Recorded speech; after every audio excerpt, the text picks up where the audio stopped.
Joining us now, Speaker of the House Mike Johnson from his home state of Louisiana. Speaker, welcome back to Fox News Sunday. I know you're going to be part of a vigil tonight that is about Charlie's life, but more broadly about bringing this country back together. How do we do that? We do that by carrying on his legacy. This has been a very difficult week in America, to say the least, Shannon. People are very saddened. They're very angry. Many people are afraid. It cast a shadow across the country and certainly on Capitol Hill. But as Erica said so well, so clearly, our friend Charlie would not want us to be consumed by despair. He would want us to carry his message forward, and that's exactly what is going to happen. So a lot of grief, obviously, today, but fear as well, frankly. Here's what one of your colleagues, House Oversight Chair James Comer, here's what he said a couple of days ago. He says, both parties have some guilt, so hopefully we can take a tragedy like this and try all to do better. And I think we can all do better, myself included. Do you get the sense there is some real soul searching on both sides of the aisle about how we got here? I think there is. I've spoken to a lot of members on both sides of the aisle, and there's this recognition that, people have got to stop framing simple policy disagreements in terms of existential threats to our democracy and all these phrases you hear all the time. You can't call the other side fascists and enemies of the state and not understand that there are some deranged people in our society who will take that as cues to act and do crazy and dangerous things. And that's what we've seen in increasing frequency. So members of Congress and all public officials have an obligation to speak clearly into this and calm the waters. We can have vigorous disputes. I mean, Charlie Kirk was an expert at that. He loved debate. But Charlie also advanced another really important idea, and that is that he loved the people on the other side of that table. He was never motivated by hate. He was motivated by truth and love. And that's what we have to do. That's who we are as Americans. That is follows the best of our Judeo-Christian traditions and heritage and our civil society, and we have got to get back to that. Well, you talk about Charlie and how he was in engaging with people, and yet there are a lot of folks out there who say that's the opposite of his legacy. They're portraying him as a hateful, bigoted person. I want to play something from Congresswoman Ilhan Omar speaking about him and what he was really like and what his purpose was this week. There are a lot of people who are out there talking about him just wanting to have a civil debate.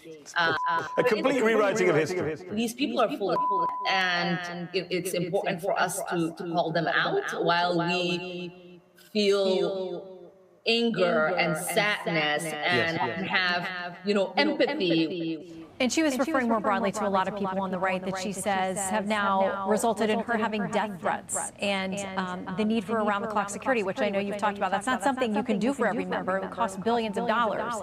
But what do you make of her characterization that he really wasn't about civil debates?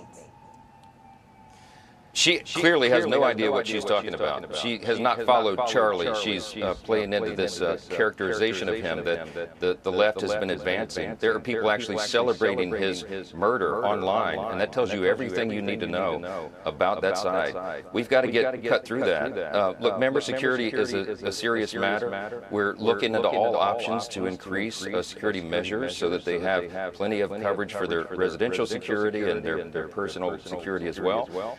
And I think we'll be able to handle that. But there is this angst out there, and we've got to turn the rhetoric down. That is exactly the opposite of what we should be doing, what you just saw in that video right there. And I hope all members of Congress will join us.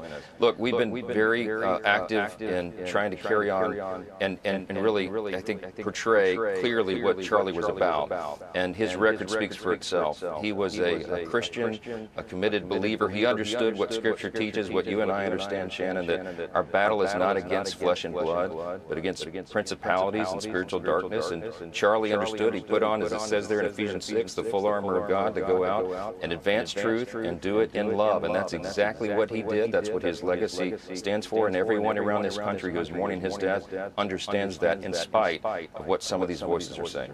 So there's this concern now that speech will go underground, that there'll be less of an interchange on college campuses and other places, and that people recede to these dark corners of apps and internets and communication channels. So what about that? I mean, I know your background as a constitutional law expert and attorney. I mean, how do we balance issues of free speech, of privacy concerns, in trying to get ahead of these things before they happen? Well, I think the first thing we have to do is to understand that the Constitution is a constitutional document. It is a document that is written by the people, and it is written by the people. It is written by the people. In trying to get ahead of these things before they happen.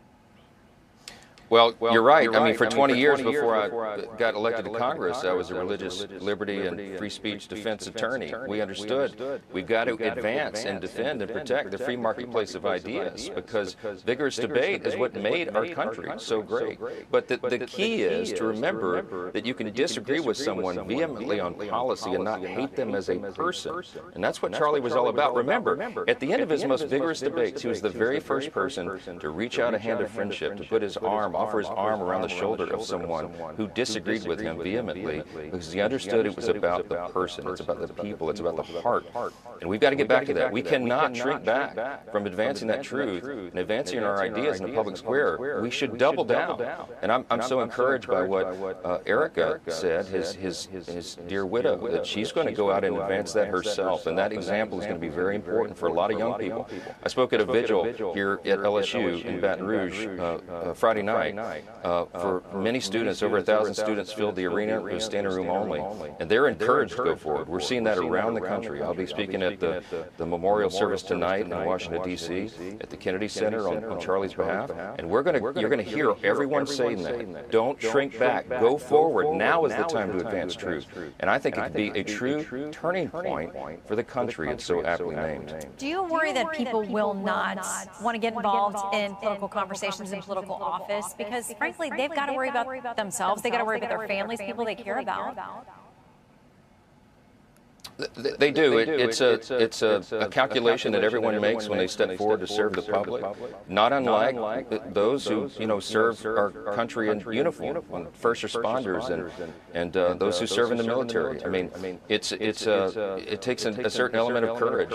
But I want to tell you that I do believe that we can turn this back. This will not be an increasing trend, and if leaders on both sides of the aisle will speak clearly about this, I think we can turn it around. I really do. One of the tough things you're going to have to deal with politically in the next few weeks is this idea of potential government shutdown, another divisive issue. Here's what the president said about negotiations on Friday. If you gave them every dream, they would not vote for it. That's how bad. I told them, don't even bother dealing with them. So how's that going to work? I mean, in the House, you've got a slim majority, which will still probably require some negotiation within the party. The Senate's a different story, much hevier lift for the majority leader, Thune, over there. Do you not negotiate? What do you do? Well, President Trump and I talk about this all the time. We share the same frustration. Democrats currently are playing games with this government funding idea. They're trying to bring in extraneous issues. We've been working towards getting the government funding appropriations bills done in the House. Our appropriations committees worked, by the way, in bipartisan fashion to get all 12 appropriations bills through the committee. We've got 3 of them passed off the House floor, and now we voted just last week to go into a conference committee with the Senate to begin grinding this out. That's how the process is supposed to work. So if there's any Democrats who are trying to suggest that they want to shut the government down, we're going to do everything possible to prevent that from happening. It does not behoove the country.